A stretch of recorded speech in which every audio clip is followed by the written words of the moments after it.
അല്ലാഹു ഈമാൻ നൽകി അനുഗ്രഹിക്കുമാറാകട്ടെ. അതുകൊണ്ട് നല്ല പെണ്ണിനെ വിവാഹം കഴിക്ക്. അതുകൊണ്ടാ റസൂലുള്ള പറഞ്ഞത് ഫളുഫറു ബിദാത്തിദ്ദീൻ, നീ ദീനുള്ള പെണ്ണിനെ വിവാഹം കഴിക്കണേ എന്ന് നബി മുഹമ്മദ് മുസ്തഫ. നബി മുഹമ്മദ് മുസ്തഫ നബി മുഹമ്മദ് മുസ്തഫ. അതുകൊണ്ടാണ് റസൂലുള്ള പറഞ്ഞത് ദീനുള്ളവളെ കെട്ടണം, കണ്ടവളെ കെട്ടരുത്. ഇന്നിപ്പോ ദീൻ ആരും നോക്കാറില്ലല്ലോ. വേറെ 3 കാര്യങ്ങളാ നോക്കണം. പണം ഉണ്ടോന്ന് നോക്കും, പണമുണ്ടോ എന്ന് നോക്കും. ഒന്ന് പെറ്റതാണെങ്കിലും കുഴപ്പമില്ല, ഒരുത്തന്റെ കൂടെ ഒളിച്ചോടിയതാണെങ്കിലും കുഴപ്പമില്ല, തന്നെക്കാലം വയസ്സുകൂടെ ഒന്നും വേണ്ട, പണമുണ്ടോ കെട്ടാൻ തയ്യാറാണ്. എന്റെ പ്രിയപ്പെട്ട ചെറുപ്പക്കാരോട് പെണ്ണുപിള്ള മുന്നിൽ ഉമ്മ പറയും, സ്ത്രീധനം ഉണ്ടെങ്കിൽ മാത്രമേ കല്യാണത്തിന് സമ്മതിക്കൂ, പൊന്നു മോനെ വെറുതെ നിൽക്കരുത്. എന്റെ പ്രിയപ്പെട്ട ചെറുപ്പക്കാരോട് പറയുന്നു, സ്ത്രീധനം വാങ്ങണമെന്ന് വാപ്പയും ഉമ്മയും പറഞ്ഞ അനുസരിക്കല്. കാരണം അവരല്ല ജീവിക്കേണ്ടത്, നീയാ ജീവിക്കണ്ടേ. അള്ളാന്റെ റസൂല് പറയുന്നു മൻ തസവ്വജ ലി ഇംറഅതി മാലിഹാ ലം യസിദുഹു ഇല്ലാ ഫഖറാ. പെണ്ണിന്റെ പണം കണ്ടിട്ട് പെണ്ണ് കെട്ടുന്നവനെ, പെണ്ണിന്റെ പണം കണ്ടിട്ട് പെണ്ണ് കെട്ടുന്നവനെ, നീ എത്ര കോടിയ കണക്കിന് സ്ത്രീധനം വാങ്ങിയാൽ നിന്നെ ദാരിദ്ര്യം പിടിപെടുമെന്ന് ആദരവായ പ്രവാചകൻ നബി മുഹമ്മദ് മുസ്തഫ. 1 കോടി രൂപയും ബെൻസ് കാറും വാങ്ങിയവനാണെങ്കിൽ നീ യതീംഖാനയിലായി പോകുമെന്ന് നബിഗിനാ റസൂലുള്ളാഹി. അപ്പൊ പണം നോക്കിയിട്ട് പെണ്ണ് കെട്ടിയാ നീ യതീംഖാനയിലാകും. ഇനി 2 ഗ്ലാമർ ഉണ്ടോ? അതാ കൂടെ കൊണ്ട് നടക്കുമ്പോ എല്ലാരും ചോദിക്കണം, പൊട്ടന് ലോട്ടറി അടിച്ചതുപോലെ എവിടുന്ന് കിട്ടിയടാ? കാണുന്നവനൊക്കെ ഇങ്ങനെ നോക്കണം. ഗ്ലാമറുള്ള പെണ്ണ്, സൗന്ദര്യമുള്ള പെണ്ണ്. റസൂലുള്ള പറഞ്ഞു, വേണ്ട മോനെ, ഗ്ലാമർ കൂടിയവളെ നീ കെട്ടല്ലേ, അവളുടെ സൗന്ദര്യം അവളെ നശിപ്പിച്ചു കളയുമെന്ന് നബിയിനാ റസൂലുള്ളാഹി. അതുകൊണ്ടാണ് ഭർത്താക്കന്മാരോട് പറയുന്നത്, നിന്റെ ഭാര്യയ്ക്ക് നിന്നെക്കാളും ഗ്ലാമർ ഉണ്ടെങ്കിലും സുന്ദരിയാണെന്ന് പറയാൻ പാടില്ല. നിന്നെക്കാളും ഗ്ലാമർ നിന്റെ ഭാര്യക്കുണ്ടെന്ന് പറയാൻ പാടില്ല. പറഞ്ഞു കഴിഞ്ഞാൽ പിന്നെ ഓള് താഴെയെങ്ങും നിൽക്കൂല. ഓള് വിചാരിക്കും ഇവനില്ലെങ്കിൽ ഇവന്റെ വാപ്പ, അങ്ങനെ എന്താ താഴെയെങ്ങും നിൽക്കൂല, പിന്നെ അങ്ങ് കൂടും, അർശിന്റെ മുകളിലെത്തും. പെണ്ണിന്റെ സൗന്ദര്യം നോക്കിയിട്ട് കെട്ടാൻ പാടില്ല. 3 കുടുംബ മഹിമ നോക്കും. അവനവനെ കൊണ്ട് പറ്റുന്നിടത്ത് പോയി കയറിയാ പോരെ. പുളിങ്കൊമ്പിലേ പിടിക്കത്തുള്ളൂ, അത്തപ്പാടിയ അന്നന്നത്തെ ചെലവിന് എന്റെ കഴിയില്ലാത്തവനെ വേറി കോടീശ്വരന്റെ മോളെ കെട്ടും. അള്ളാന്റെ റസൂല് പറഞ്ഞു, നീ കുടുംബ മഹിമ നോക്കിയിട്ട് പെണ്ണ് കെട്ടല്ലേ, നീ ആ കുടുംബത്തിൽ നാറിപ്പോകുമെന്ന് നബിയിനാ റസൂലുള്ളാഹി. അവരുടെ മുന്നിൽ നീ നാണം കെട്ടുപോകും, അവനവനെ കൊണ്ട് പറ്റുന്നത്. അതുകൊണ്ടാ പറഞ്ഞത് ഫളുഫറു ബിദാത്തിദ്ദീൻ, നീ നോക്കേണ്ട 1ാമത്തെ കാര്യം, അവൾക്ക് അല്ലാഹനെ പേടിയുണ്ടോ, നിസ്കരിക്കാൻ അറിയോ, അവൾക്ക് റസൂലുള്ളാഹിനെ കുറിച്ച് അറിയോ, ഖുർആൻ ഓതാൻ അറിയുമോ. ദീനുള്ള പെണ്ണിനെ വിവാഹം കഴിക്ക്. ആ കൃഷിയിടത്തിൽ നല്ല മക്കൾ ജനിക്കുമെന്ന് നബി മുഹമ്മദ് മുസ്തഫ. അള്ളാഹു നമുക്കൊക്കെ നല്ല ഭാര്യമാരെ നൽകി അനുഗ്രഹിക്കുമാറാകട്ടെ. തന്നതിന് അള്ളാഹു നന്നാക്കി തരുമാറാകട്ടെ. ഒരു വാപ്പയും വിവാഹം കഴിക്കാത്ത മകനും കൂടെ ഈ മജ്‌ലിസിന്റെ സദസ്സിലുണ്ട്.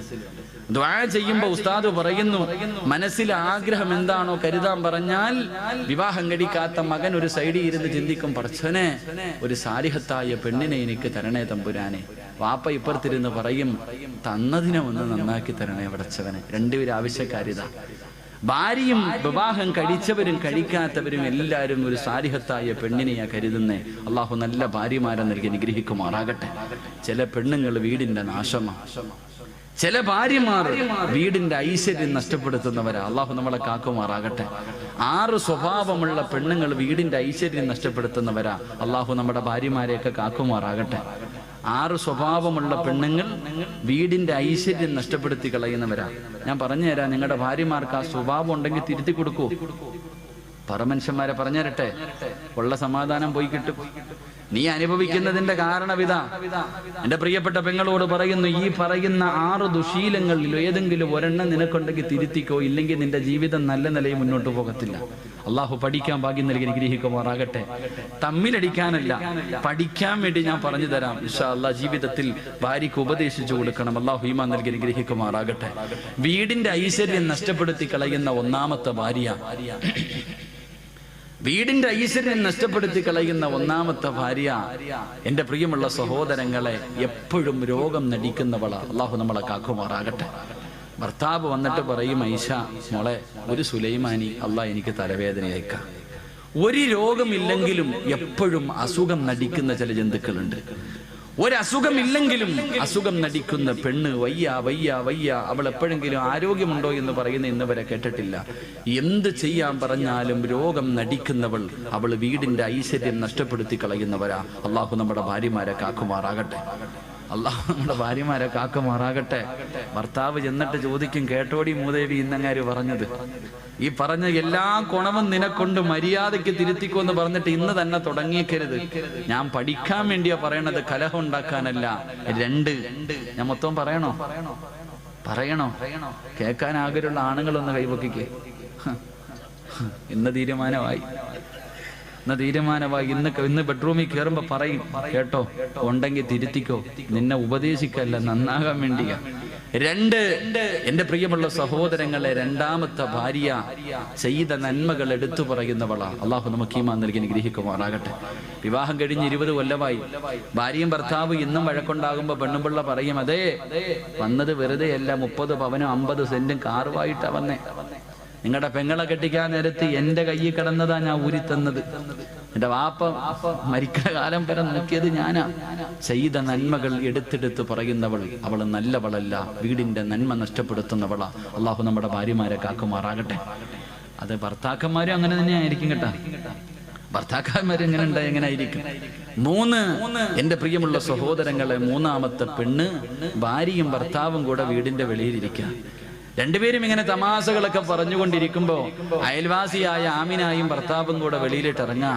ആ സമയത്ത് ഈ ജന്തു ഭർത്താവിനോട് പറയാ, ആണെന്ന് പറഞ്ഞ അങ്ങനെ ഇരിക്കണം, അങ്ങാരുടെ ബോഡി കണ്ടോ, ഇത് നിങ്ങളിങ്ങനെ നടക്കുക. ഭാര്യയും ഭർത്താവും വീടിന്റെ മുന്നിലിരിക്കുമ്പോ തന്റെ ഭർത്താവിനെ മുന്നിലിരുത്തിയിട്ട് മറ്റൊരുത്തനെ കുറിച്ച്, അവൻ വലിയവനാ, അവൻ മറ്റവനാ, മറിച്ചവനാ, അങ്ങനെ ആകണം എന്ന് മറ്റൊരു ആണിനെ ആഗ്രഹിക്കുന്നവൾ നല്ലവളല്ല. അള്ളാഹു നമ്മളെ കാക്കുമാറാകട്ടെ. അങ്ങനെ ചില പെണ്ണുങ്ങളുണ്ട്, അടുത്തുണ്ടാവും സ്നേഹം എന്ന് പറഞ്ഞാൽ അങ്ങനെ ആയിരിക്കണം, ഇപ്പോഴും അവര് ചക്കയും മാങ്ങയും പോലെ എവിടെ പോയാലും കൊണ്ടു നടക്കും. ഇങ്ങനെ ഇരുത്തിയിട്ട് പറയും. ചില നട്ടലില്ലാത്ത ജന്തുക്കൾ ഇരുന്ന് കേട്ട് ചിരിച്ചുകൊണ്ടിരിക്കും. ചില കൊന്തന്മാരങ്ങനെ ഭാര്യ എന്ത് പറഞ്ഞാലും കേട്ടോണ്ടിരിക്കും. ഒരെണ്ണം തലനിര വിട്ടു കൊടുക്കേണ്ട സമയം അപ്പോഴാ. മറ്റൊരുത്തനെ കുറിച്ച് മറ്റൊരാണിനെ പുകഴ്ത്തി പറയുന്നത് കേട്ടിട്ട് ഇങ്ങനെ ഇരിക്കുക. അടിക്കാൻ പാടില്ല, പക്ഷെ അടിക്കേണ്ട സമയമുണ്ട് മനുഷ്യന്മാരെ. ചില സമയങ്ങളിൽ കൊടുക്കണം. താതാന്ന് പറയുമ്പോ പിന്നെ എങ്ങനെ കൊടുക്കാതിരിക്കുക? ചില പെണ്ണുങ്ങൾ ചോദിച്ചുകൊണ്ട് നടക്കുക, ഒരെണ്ണം തായിക്കാന്ന് പറഞ്ഞു. എന്റെ പ്രിയമുള്ള സഹോദരങ്ങൾ, അതുകൊണ്ട് മൂന്നാമത്തെ പെണ്ണ് തന്റെ ഭർത്താവിനെ മുന്നിലിരിക്കുമ്പോ മറ്റൊരു ആണിനെ ആഗ്രഹിക്കുന്നവൾ. അള്ളാഹു നമ്മളെ കാക്കുമാറാകട്ടെ. നാലാമത്തത് അവക്ക് മക്കളെ നോക്കാൻ സമയമില്ല, ഭർത്താവിനെ നോക്കാൻ സമയമില്ല, വീട് നോക്കാൻ സമയമില്ല. 24 മണിക്കൂറും ഒടുക്കത്തെ ഒരുങ്ങുന്നവളാണെന്ന് നബി മുഹമ്മദ് മുസ്തഫ. അവക്ക് ആരെയും നോക്കാൻ സമയമില്ല. എഴുന്നള്ളത്തിന് നിൽക്കുന്ന ആനയെ പോലെ പട്ട ഇങ്ങനെ നിൽക്കണം. എല്ലാം കെട്ടിയിട്ട് എപ്പോഴും ഒരുങ്ങി സുന്ദരിയായിട്ട് നിൽക്കണം. അവക്ക് അവളെ കുറിച്ച് മാത്രമേ ചിന്തയുള്ളൂ. ഒരുങ്ങണ്ട എന്ന് ഞാൻ പറയുന്നില്ല. പെണ്ണൊരുങ്ങേണ്ടത് നാട്ടുകാരുടെ മുന്നിലല്ല, ഭർത്താവിന്റെ മുന്നില. വേണം, പക്ഷെ ആവശ്യത്തിന് വേണം. ഒരുപാടായി പോയാ അത് പിന്നെ ദുരന്തങ്ങളിലേക്ക് എത്തിക്കും. അപ്പൊ 24 മണിക്കൂറും കണ്ണാടിയുടെ മുന്നിൽ നിന്ന് ഒരുങ്ങുന്നവൾ, അവൾ നന്മയുള്ളവളല്ല. അള്ളാഹു നമ്മുടെ ഭാര്യമാരെ കാക്കുമാറാകട്ടെ. 5ാമത്തെ പെണ്ണ് ഭർത്താവിന്റെ കയ്യിൽ പൈസയുണ്ടോ ഇല്ലേ അവൾക്കറിയണ്ട. ഭർത്താവിന്റെ കയ്യിൽ പണമുണ്ടോ ഇല്ല അതൊന്നും അറിയണ്ട. കാണുന്നത് മുഴുവനും വേണമെന്ന് പറഞ്ഞ് വാശി പിടിക്കുന്നവളാ. അള്ളാഹു കാക്കുമാറാകട്ടെ. അങ്ങനെ ചിലരുണ്ട്, ലുലു സെന്ററിൽ കൊണ്ടുപോയി ലോൺ എടുത്തിട്ടാ പോയെ. അവള് ചോദിച്ചത് മുഴുവനും വാങ്ങിക്കൊടുത്തു. ഇനി വണ്ടിക്കൂലിക്ക് മാത്രമേ കാശുള്ളൂ. വെളിയിലിറങ്ങുമ്പോൾ അപ്പുറത്ത് കടയിൽ കിടക്കണ ചുരിദാർ വേണമെന്ന് പറഞ്ഞ് വാശി പിടിക്കും. വാങ്ങിക്കൊടുത്തില്ലെങ്കിൽ പിന്നെ കൊച്ചി മുതൽ വീട് വരെ തല്ലായിരിക്കും. അങ്ങനെ ചില പെണ്ണുങ്ങൾ, അവള് നന്മ നഷ്ടപ്പെടുത്തുന്നവളാ. 6ാമത്തെ പെണ്ണ്, എന്റെ പ്രിയമുള്ള സഹോദരങ്ങളെ, ഭർത്താവ് ശാരീരികമായി ബന്ധപ്പെടുന്നതിന് വിളിച്ചാൽ പറയും, ഞാൻ കുളിച്ചിട്ടില്ല, അവൻ അങ്ങനാണ്, രോഗമാണ്, അതാണ് ഇതാണെന്ന് പറഞ്ഞിട്ട് ഒഴിയുന്നവളാ. അള്ളാഹു നമ്മുടെ ഭാര്യമാർക്ക് ഈമാൻ നൽകി അനുഗ്രഹിക്കുമാറാകട്ടെ.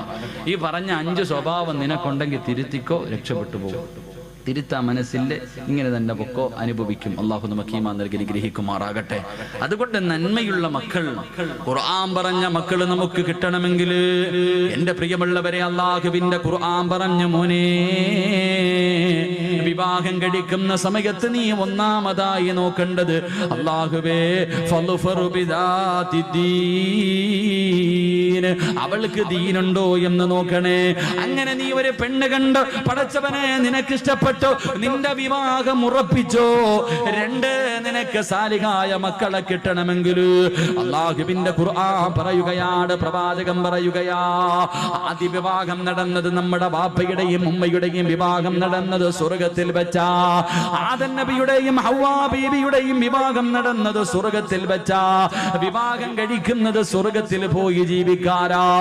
എല്ലാവരും വിവാഹം കഴിക്കുന്നത്, എന്റെ പ്രിയമുള്ളവരെ, പരിശുദ്ധമായ ഖുർആൻ പോലും നമുക്ക് പറഞ്ഞു തന്നില്ലേ? വഅസ്വാജുഹും ഫീ ളിലാലിൻ അലൽ അറായികി മുത്തഖിയൂൻ ലഹും ഫീഹാ ഫാകിഹത്തുൻ വലഹും മാ യദ്ദഊൻ സലാമുൻ ഖൗലൻ മിർ റബ്ബിർ റഹീം. അല്ലാഹുവിന്റെ ഖുർആൻ പറഞ്ഞു, നാളെ പടച്ചവന്റെ അനുഗ്രഹങ്ങൾ കൊണ്ട് നിറച്ച സ്വർഗത്തില് സ്വർണ്ണത്തിന്റെ ചാരുകസേലയിൽ ഒരു ഭാര്യയും ഒരു ഭർത്താവും തന്റെ മക്കളും ഇരുന്നു കൊണ്ട് അതാ ആസ്വദിക്കുമെന്ന് പരിശുദ്ധമായ ഖുർആൻ നമുക്ക് പരിചയപ്പെടുത്തുമ്പോ, നമ്മുടെ ജീവിതം ദുനിയാവിലല്ല, നമ്മൾ കാലാകാലം ജീവിക്കേണ്ടത് പടച്ചവന്റെ സ്വർഗത്തിലാണ്. നമ്മുടെ തറവാട് അവിടെയാ. അതുകൊണ്ട് റസൂലുള്ള പറയുന്നു, ആദ്യ വിവാഹം നടന്നത് പടച്ചവന്റെ സ്വർഗത്തിൽ വെച്ചാ. അതുകൊണ്ട് എന്റെ പ്രിയമുള്ളവര്, ദുനിയാവിലെ ഏറ്റവും വലിയ സ്ഥലമേതെന്നറിയുമോ? ദുനിയാവിൽ അല്ലാഹുവിന് ഏറ്റവും ഇഷ്ടപ്പെട്ട സ്ഥലമേതെന്നറിയുമോ? അതല്ലാഹുവിന്റെ പള്ളികളാ, അതല്ലാഹുവിന്റെ പള്ളികളാ. അതുകൊണ്ട് മോനെ, നിന്റെ രക്തത്തിൽ നല്ല മക്കള് പിറക്കണമെങ്കിൽ രണ്ട്, നിന്റെ വിവാഹം പള്ളിയിൽ വെച്ച് നടത്തണേ എന്ന് ആദരവായ പ്രവാചകൻ നബി മുഹമ്മദ് മുസ്തഫ സല്ലല്ലാഹു അലൈഹി വസല്ലം രണ്ടാമത്തെ കാര്യം, പള്ളി വെച്ച് നിക്കാഹ് നടത്തണം. ഈ നാട്ടിൽ എത്രയോ ഹിന്ദുക്കളുണ്ട്, ഇന്ന് വരെ ആരുടെയെങ്കിലും കല്യാണം വീട്ടിൽ വെച്ച് നടത്തിയിട്ടുണ്ട്. അവരുടെ നിക്കാഹ് അവർ അമ്പലത്തിൽ വെച്ച് നടത്തത്തുള്ളൂ. ഇനി ക്രിസ്തുമത വിശ്വാസികളാകട്ടെ, ഏത് കോടീശ്വരനാണെങ്കിലും അവരുടെ പള്ളി വെച്ചിട്ട് നിക്കാഹ് നടത്താറുള്ളൂ. നമ്മൾ അങ്ങനല്ല, നമ്മൾ ഓഡിറ്റോറിയത്തിൽ വെച്ച് നടത്തൂ. അവർക്ക് നല്ലതറിയാം, നമുക്ക് നല്ലതറിയത്തില്ല. അല്ലാഹു ഈമാൻ നൽകി അനുഗ്രഹിക്കുമാറാകട്ടെ. അല്ലാഹു ഈമാൻ നൽകി അനുഗ്രഹിക്കുമാറാകട്ടെ. ആ മനുഷ്യന്മാർക്കറിയാം നല്ലതെന്താണ്, നമുക്ക് തിരിയൂല. നമുക്ക് പള്ളി വെച്ച് നടത്താന്ന് വെച്ചാൽ അതൊക്കെ ഈ പ്രായമുള്ളവർക്കൊക്കെ പറഞ്ഞിട്ടുള്ള ഹാജി, നമ്മളിപ്പോ വലിയ ആളായില്ലേ. അത് തന്നെ നിക്കാഹ് എന്ന് പറഞ്ഞാൽ ഒരു കോമഡിയാ. പള്ളിയിലെ നിക്കാഹ് എന്ന് പറഞ്ഞാൽ കാണേണ്ട കാഴ്ചയാ. പടച്ചവനെ, അല്ലാഹു ഏറ്റവും കൂടുതൽ ഉസ്താദന്മാര് ചിരിച്ചൂപ്പാട് വരുന്നത് നിക്കാഹ് നടക്കുമ്പോഴാണ്. ഓരോ ജന്തുക്കനെ ഞാൻ ചോദിക്കട്ടെ, ജനിച്ച കാലം മുതൽ നമുക്കൊക്കെ ഒരുങ്ങാൻ അറിയാം. നമുക്കൊരു പക്വത എത്തിയത് മുതൽ ഞാനും നിങ്ങളും സ്വന്തമായിട്ട് ഒരുങ്ങാം. ഇന്ന് കല്യാണ ചെറുക്കനെ ഒരുക്കാൻ വേണ്ടി ഒരു ടീമുണ്ട്. ഓനൊന്നും അറിയില്ല, ഓനെ ഒരുക്കുക കഫൻ തുണി പൊതിയുന്നത് പോലെ. അവനെ എല്ലാ രീതിയിലും ഒരുക്കിയിട്ട് എന്തെങ്കിലുമൊക്കെ വലിച്ചു കയറ്റിയിട്ടിട്ട് ഇങ്ങനെ കൊണ്ടുവന്ന് പള്ളിയിലിരുത്തും. അപ്പൊ ഹത്തീബ് വന്നു, എല്ലാരും വന്നു, സാക്ഷികളൊക്കെ വന്നു. ഉസ്താദ് ചോദിക്കും, മോനെ മഹർ എത്രടാന്ന്. ഓനിങ്ങനെ പൊട്ടനെ പോലെ ഇരിക്കാം. ഉസ്താദ് ചോദിക്കും, മഹർ എത്രടാ? അപ്പൊ ഇങ്ങനെ വായും തുറന്നിരുന്നിട്ട്, വാപ്പ മഹർ എത്ര? ചിലപ്പോ വാപ്പ പറയും ഇത്രയെന്നില്ലെങ്കിൽ അടുത്ത ആളോട് ചോദിക്കും. ഇതാ അവസ്ഥ. സ്വന്തം മഹർ എന്താണെന്ന് പോലും അറിയാത്ത ചെറുപ്പക്കാർ. അത് കഴിഞ്ഞ് ഉസ്താദ് കയ്യിൽ പിടിച്ച് അങ്ങോട്ട് വെച്ച് പറയും, മുഖം നോക്കാൻ. ഭർത്താവ് ഭാര്യയുടെ വാപ്പാടെ മുഖത്ത് നോക്കുമ്പോഴേ പുഞ്ചിരി. ഉസ്താദ് പറഞ്ഞു കൊടുക്കും, സവ്വജ്തുക, ഓനിരുന്ന് തപ്പുക. കല്യാണ ചെറുക്കന്റെ കയ്യിൽ പിടിച്ചിട്ട്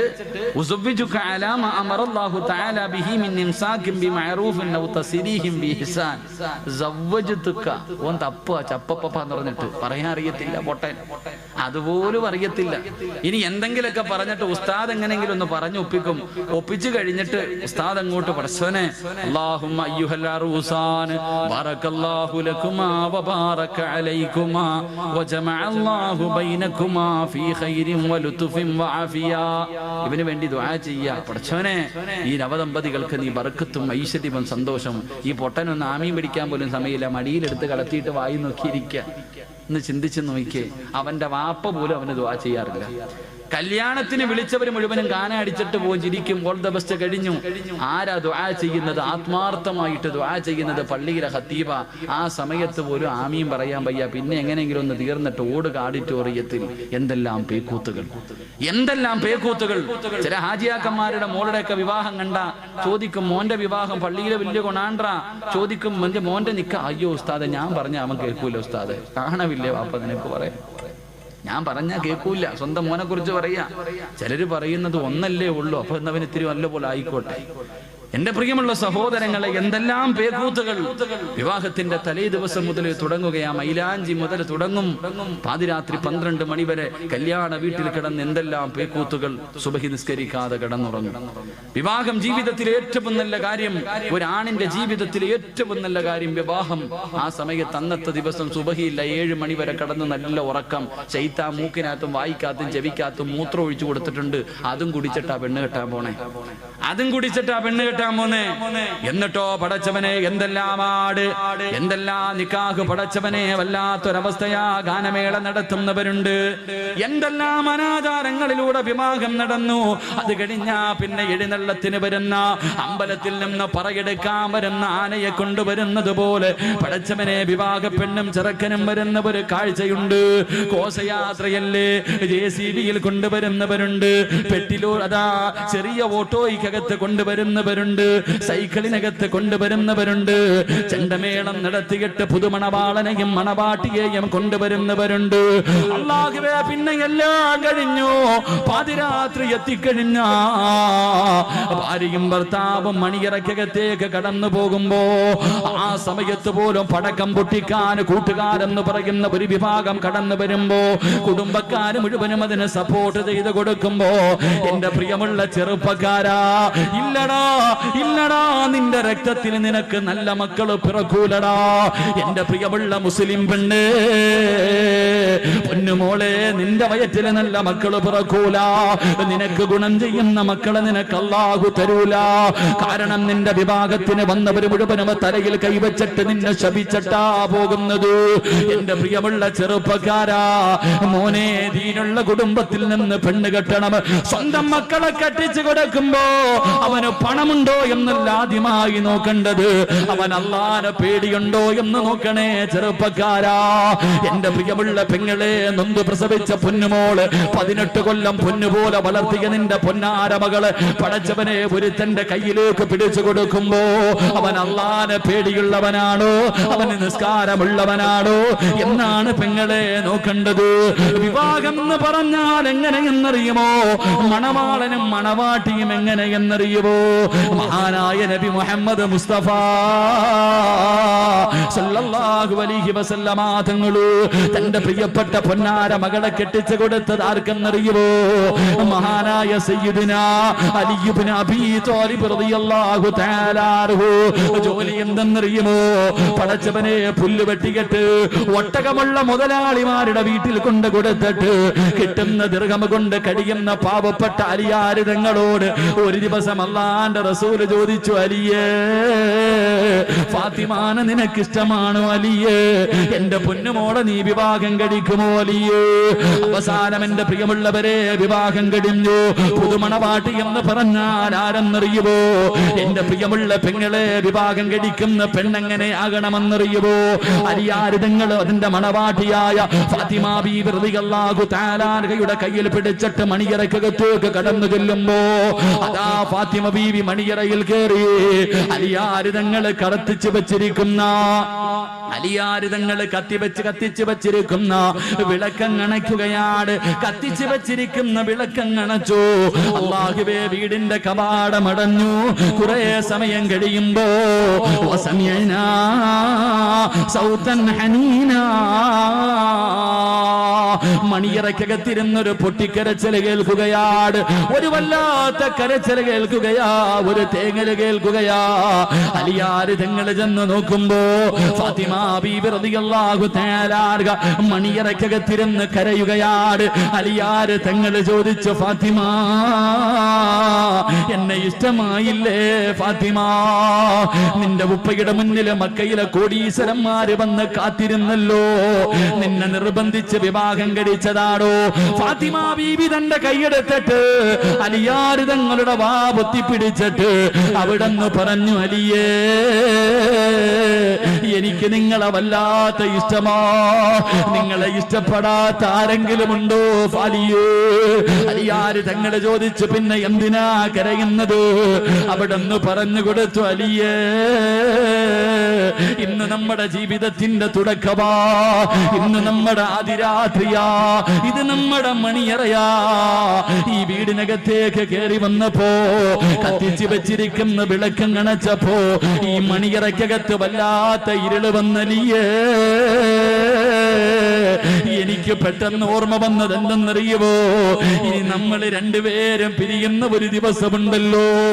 ഈ ലോകത്ത് നിന്ന് നമ്മൾ രണ്ടുപേരും പിരിയുന്ന ഒരു ദിവസമുണ്ടല്ലോ. ഒരാള് ഭൂമിക്ക് മുകളിലും ഒരാള് 6 അടി മണ്ണിനകത്തും കിടക്കുന്ന ഒരു ദിവസമുണ്ടല്ലോ. 6 അടി മണ്ണിനകത്ത് വല്ലാത്ത ഇരുളാണല്ലോ അലിയേ. ആ ഖബറിനെ കുറിച്ച് എനിക്ക് പെട്ടെന്ന് ഓർമ്മ വന്നലിയേ. അവിടെയല്ലേ രക്ഷപ്പെടേണ്ടത്, അവിടമല്ലേ മണിയറയാക്കേണ്ടത്, ആ മണ്ണറയല്ലേ മണിയറയാക്കേണ്ടത്. അൽ ഖബറു അവ്വലു മിൻ മനാസിലിൽ ആഖിറ.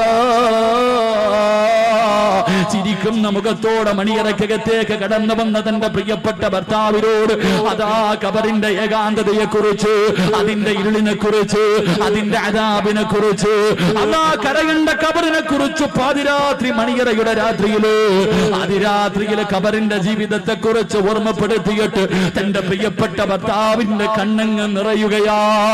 അലിയാർ തങ്ങൾ മണിയറക്കകത്ത് നിന്ന് കരയുകയാണ്. ആ സമയത്ത് അലിയാർ തങ്ങളുടെ കയ്യിൽ പിടിച്ചിട്ട് കരഞ്ഞുകൊണ്ട് ഭാര്യ പറയുന്നു, അലിയേ നമ്മുടെ മണ്ണറ മണിയറയാക്കണ്ട്, നമ്മുടെ മണ്ണറ മണിയറയാക്കണ്ട്. അതുകൊണ്ട് അലിയേ ഇന്ന് രാത്രി നമുക്ക് നിസ്കരിക്കാം അലിയേ. ജീവിതത്തിന്റെ ഒരിക്കലും അവസാനിക്കാത്ത ജീവിതത്തിന്റെ തുടക്കമായ 6 അടി മണ്ണാണ് മണിയറയാക്കേണ്ടത്. അതിനകത്ത് സ്വർഗത്തിന്റെ കവാടം കാണണ്ടേ, അതിനകത്ത് സ്വർഗത്തിന്റെ പരിമളമടിക്കണ്ട്, അതിനകത്ത് സ്വർഗത്തിന്റെ വിരിപ്പിന്റെ മുകളിൽ കിടന്നുറങ്ങണ്ട്. കണ്ണെത്താ ദൂരത്തിലേക്ക് ഖബർ വിശാലമാകണ്ട അലിയേ. അതുകൊണ്ട് ഇന്നത്തെ രാത്രി അള്ളാന് മാറ്റിവെക്കാ എന്ന് പറയുന്ന ഒരു പെണ്ണാകാ കഴിയണം പെങ്ങള്. എന്റെ പ്രിയമുള്ള പെങ്ങളോട് ഓർമ്മപ്പെടുത്തുകയാണ്, വിഭാഗത്തിന്റെ ഓഡിറ്റോറിയത്തിൽ നടക്കുന്ന പച്ച വ്യഭിചാരം എന്തെന്നറിയുമോ? ഏറ്റവും വലിയ വ്യഭിചാരം വാപ്പയും ഉമ്മയും കൂടെ പറപ്പും കെട്ടിയ ഭർത്താവ് പടച്ചവനെ വ്യഭിചരിക്കാൻ ഒരു അവസരം കൊടുക്കുന്ന സമയമുണ്ട്. ഏത് സമയമെന്നറിയുമോ? പടച്ചവനെ 18 കൊല്ലം 19 വർഷം അള്ളാഹുവിനെ പേടിച്ച് നല്ല രീതിയിൽ പോറ്റി വളർത്തിയ പൊന്നുമോള് ഒരുത്തന്റെ കയ്യിലേക്ക് പിടിച്ച് കൊടുത്തിട്ട് അരമണിക്കൂർ കഴിഞ്ഞില്ല. ആ വിവാഹമെന്ന പുണ്യമായ കർമ്മം നടന്നിട്ട് അവൻ പോലും അവന്റെ ഭാര്യയുടെ ശരീരത്തെ തൊട്ടിട്ടില്ല. പക്ഷേ വിവാഹത്തിന്റെ ഓഡിറ്റോറിയത്തിൽ ആ സ്വന്തം ഭാര്യയെ പിടിച്ചടുത്ത് നിർത്തിയിട്ട് കണ്ട കൂട്ടുകാരെന്ന് പറയുന്ന ഒരു വിഭാഗം ചെറുപ്പക്കാര്, അത് മുസ്ലിമാകട്ടെ അമുസ്ലിമാകട്ടെ, എന്റെ ഫ്രണ്ട്സ് ആണെന്ന് പറഞ്ഞ് കെട്ടിയ പെണ്ണിനെ കണ്ടവന്റെ നടുക്ക് നിർത്തിയിട്ട് സെൽഫി എടുക്കുന്ന എന്റെ പ്രിയപ്പെട്ട യുവത്വേ, നിന്ന് കൊടുക്കല്ലേ മോളെ, നിന്ന് കൊടുക്കല്ലേ മോളെ. നീ ഈമാനുള്ളവളാ, നീ ഈമാനുള്ളവളാ, അല്ലാഹുവിനെ പേടിച്ച് ജീവിച്ചവളാ. മഹദിയായ ഫാത്തിമ ബീബി റളിയല്ലാഹു തആല അൻഹ പടച്ചവനെ മരിക്കുന്നതിന്റെ തലേ ദിവസം തന്റെ പ്രിയപ്പെട്ട ഭർത്താവിന്റെ മടിയിൽ കിടന്നിട്ട് അവിടുന്ന് ചോദിച്ചു, അലിയേ പോവുകയാലിയേ, പോവുകയാലിയേ, എനിക്കൊന്ന് പൊരുത്തം തരുവോ അലിയേ. അല്ലാഹുവേ, ഫാത്തിമ ബീബി റളിയല്ലാഹു തആല അൻഹ അലിയാർ തങ്ങളോടൊരു വസിയത്ത് പറയുകയാ. എന്തേ വസിയത്ത് എന്നറിയുമോ? എന്തേ വസിയത്ത് എന്നറിയുമോ? ഞാൻ മരിച്ചു പോയാ പകൽ എന്നെ കൊണ്ടുപോയി കബറടക്കല്ല അലിയേ, രാത്രിയിലെ കബറടക്കാവോ? അലിയാർ തങ്ങൾ ചോദിച്ച കാരണമെന്ത്? അലിയാർ തങ്ങൾ ചോദിച്ച കാരണമെന്ത്? അവിടെന്ന് പറയുന്നു, അലിയേ എന്റെ ശരീരം നിങ്ങളല്ലാതെ ഇന്ന് വരെ ഒരു മനുഷ്യനും കണ്ടിട്ടില്ല അലിയേ. എന്നെ പകലാണ് കബറടക്കുന്നതെങ്കിൽ എന്റെ മയ്യത്ത് പൊതിയുന്നത്, എന്റെ മയ്യത്ത് ചുമക്കുന്നത്, എന്റെ മയ്യത്ത് കബറിലിറക്കി വെക്കുന്നത് അന്യപുരുഷന്മാരായിരിക്കുമല്ലോ അലിയേ. എന്നെ 3 കഷ്ടം വെള്ള തുണിയിൽ പൊതിഞ്ഞിട്ട് എന്റെ ശരീരം ഇങ്ങനെ കൊണ്ടുപോകുമ്പോ അവരെന്റെ ശരീരത്തിന്റെ വടിവ് കാണുമല്ലോ അലിയേ. അതുകൊണ്ട് രാത്രിയെ കബറടക്കാവൂ. പെണ്ണെന്ന് പറഞ്ഞാൽ അങ്ങനാ, പെണ്ണെന്ന് പറഞ്ഞാൽ അങ്ങനാ. ഉമ്മ മക്കളെ വളർത്തേണ്ടത് അങ്ങനാ, ചെറുപ്പക്കാരാ ഭാര്യ വളർത്തേണ്ടത് അങ്ങനാടാ. അല്ലാതെ കണ്ടവന്റെ കൂടെ പിടിച്ചു നിർത്തിയിട്ട് ഫോട്ടോ എടുക്കാറ്, പച്ച വ്യഭിചാരം നടത്താൻ അവസരം കൊടുക്കുന്നവര് നിനക്ക് നല്ല മക്കള് പിറക്കൂല, നിന്റെ കുടുംബത്തിൽ നല്ല മക്കള് ജനിക്കൂല. ഫാത്തിമാ ബീവി റളിയല്ലാഹു തആല വിഭാഗത്തിന്റെ രാത്രിയിലെ ഖബറിനെ കുറിച്ച് ഓർമ്മപ്പെടുത്തിയ പ്രിയപ്പെട്ട ഭാര്യ, പടച്ചുറപ്പേ ഏത് വാപ്പയുടെ മകളാ, ഏത് വാപ്പയുടെ മകളാ. അല്ലാഹുവിന്റെ പ്രവാചകം തന്റെ ഭാര്യമാരിൽ ഏറ്റവും വയസ്സ് കുറഞ്ഞ ആയിഷാ ബീവി റളിയല്ലാഹു തആല 18 വയസ്സുള്ള ആയിഷാ ബീവിയുടെ നെഞ്ചത്ത് ചാരിക്കിടന്നിട്ട് റസൂലുള്ളാഹി പോവുകയാ. വാപ്പ ഭാര്യയുടെ മടിയിൽ കിടന്നു പോയി. അല്ലാഹുവേ പൊന്നുമോള് ഭർത്താവിന്റെ മടിയിൽ കിടന്നു പോവുകയാ. അതുകൊണ്ട് ചെറുപ്പക്കാരാ റസൂലുള്ളാഹി പറയുന്നു, രണ്ട് നിന്റെ വിവാഹം പള്ളിയിൽ വെച്ച് നടത്തണേ എന്ന് നബി മുഹമ്മദ് മുസ്തഫ സല്ലല്ലാഹു അലൈഹി വസല്ലം. അല്ലാഹു ഭാഗ്യം നൽകി അനുഗ്രഹിക്കുമാറാകട്ടെ. അല്ലാഹു ഭാഗ്യം നൽകി അനുഗ്രഹിക്കുമാറാകട്ടെ. ഇതിപ്പോ ബോറടിച്ചു തുടങ്ങിയ നിർത്താറായോ? ഇരിപ്പ് കണ്ടിട്ട് അങ്ങനെ തോന്നുന്നു. ഇൻഷാ അല്ലാഹ് ഒരു കുറച്ചു നേരം കൂടെ, ഒരു അരമണിക്കൂറോടെ ഞാൻ നിർത്തിയേക്കാം. ഒത്തിരി വെള്ളമെങ്കിലും താപ്പ പോകുന്നിടം വരെ പോകട്ടെ ഇൻഷാ അല്ലാഹ്. ഇനിയിപ്പോ തണുക്കായി ഇത്തിരി നേരം വേണം ഇൻഷാ അല്ലാഹ്. അല്ലാഹു ഈമാൻ നൽകി അനുഗ്രഹിക്കുമാറാകട്ടെ. അപ്പൊ 3 എന്തായാലും മണിയറയിൽ ഇരുത്തിയിട്ട് പോണത് ശരിയല്ലല്ലോ, കുറച്ചുകൂടെ അങ്ങോട്ട് കടത്തി വിട്ടിട്ട് പോകാം. കല്യാണം കഴിഞ്ഞു, പെണ്ണുമാണ് മണിയറയിൽ കയറി. ഭാര്യയും ഭർത്താവും മണിയറയിൽ കയറി. മണിയറയിൽ കയറി കഴിയുമ്പോൾ പിന്നെ ഫസ്റ്റ് ചർച്ചകൾ തുടങ്ങി. പഴയ ചരിത്രങ്ങളൊക്കെ അങ്ങോട്ട് പറയും. അത് കഴിയുമ്പോ ഭർത്താവ് ഭാര്യയോട് ചോദിക്കും, എത്ര മക്കൾ വേണം? 3 എണ്ണം. 1 എഞ്ചിനീയർ, 1 കളക്ടർ, 1 MLA. ഇവിടെ ഒന്നും തുടങ്ങിയില്ല, അതിനു മുമ്പേ മക്കളെ തുടങ്ങി. പിന്നെ അവിടെ ചർച്ചകൾ തുടങ്ങി. എന്റെ പ്രിയമുള്ള സഹോദരങ്ങളെ, 3 നല്ല മക്കളെ കിട്ടണമെങ്കിൽ 3 അള്ളാന്റെ ഖുർആൻ പറയാ. അള്ളാഹുവിന്റെ പരിശുദ്ധമായ ഖുർആൻ പറയുന്നു. ഇപ്പൊ കല്യാണം കഴിഞ്ഞവരൊക്കെ ചിന്തിക്കുക, പടച്ചവനെ ഇത് വല്ലോ, എന്താ ഇത് വല്ല നടന്നിട്ടുണ്ടോ? ഞാൻ ഇതൊന്നും നോക്കിയിട്ടില്ലല്ലോ, ഇനിയിപ്പൊ എന്നോട് പറഞ്ഞിട്ട് എന്ത് കാര്യമാണ്? അപ്പൊ നിനക്കും രക്ഷപ്പെടാനുള്ള വഴി അവസാനം പറയാം. ഇത് നിന്റെ മക്കളുടെ കാര്യത്തിലെങ്കിലും സൂക്ഷിക്കും. നിനക്കേ പറ്റിയില്ല, നിന്റെ മക്കളുടെ കാര്യത്തിലെങ്കിലും സൂക്ഷിക്കുക. 3 എന്റെ പ്രിയമുള്ള സഹോദരങ്ങളെ ഖുർആൻ പറയാ. അള്ളാന്റെ ഖുർആൻ പറയാ. എന്റെ പ്രിയമുള്ള സഹോദരങ്ങളെ, 3ാമതായിട്ട് അള്ളാഹുവിന്റെ ഖുർആൻ പറയുകയാണ്. എന്റെ പ്രിയമുള്ള ചെറുപ്പക്കാരാ, എപ്പോഴും അള്ളാഹുവിനോട് ദുആ ചെയ്യണേ, എപ്പോഴും അള്ളാഹുവിനോട് ദുആ ചെയ്യണേ. റബ്ബനാ ഹബ് ലനാ മിൻ അസ്വാജിനാ വദുർരിയതിനാ ഖുർറത അയ്യുനിനെ പടച്ചവരെ, എന്റെ കണ്ണിന് കുളിർമയാകുന്ന മക്കളെ എനിക്ക് തരണേ അല്ലാ. മക്കളെ കിട്ടാ ദുആ ചെയ്യണേ.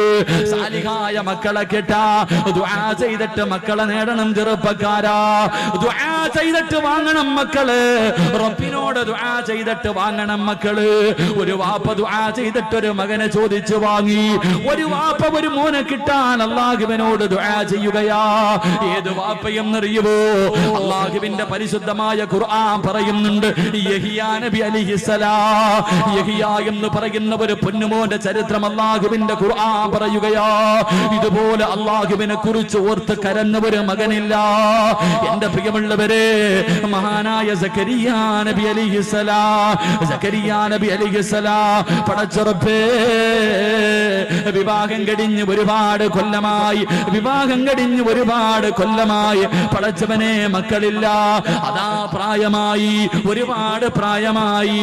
ചരിത്രം പറയുന്നു 120 വയസ്സ്, ഭാര്യക്ക് 99 വയസ്സ്. സക്കരിയാ നബി അലൈഹിസ്സലാം അതാ നോക്കുമ്പോ മറിയമെന്ന് പറയുന്ന 9 വയസ്സുള്ള ഒരു പൊന്നുമോള് പടച്ചവന്റെ പള്ളിയുടെ മിഹ്റാബിനകത്തിരുന്ന് പഴങ്ങൾ കടിച്ചുകൊണ്ടിരിക്കുകയാ. ആ പഴങ്ങളൊന്നും ആ സമയത്ത് കിട്ടുന്നതല്ല, ആ സമയത്ത് കിട്ടുന്ന പഴങ്ങളല്ല.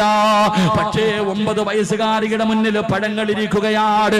സക്കരിയാ നബി ചോദിച്ചു, ഖാലയാ മറിയം അന്നാ ലകി ഹാദാ, ഖാല ഹുവ മിൻ ഇൻദില്ലാഹ്. മോളെ മറിയമേ, എവിടെ നിന്നാണ് ഈ പഴങ്ങൾ? എവിടെ നിന്നാണ്? ഇതൊന്നും ഈ നാട്ടിൽ കിട്ടുന്നതല്ലല്ലോ, പിന്നെ എവിടെ നിന്ന് നിനക്ക് ഈ പഴങ്ങൾ കിട്ടി? മറിയം ബീവി പറഞ്ഞു, എനിക്കെന്റെ റബ്ബ് തന്നതാ, എന്നെ പടച്ച റബ്ബ് എനിക്ക് തന്നതാ. സക്കരിയ നബി രണ്ട് കൈയും അല്ലാഹുവിന്റെ ദർബാറിലേക്ക് ഉയർത്തിയിട്ട് കരഞ്ഞുകൊണ്ട് പറയുന്നു, റബ്ബേ,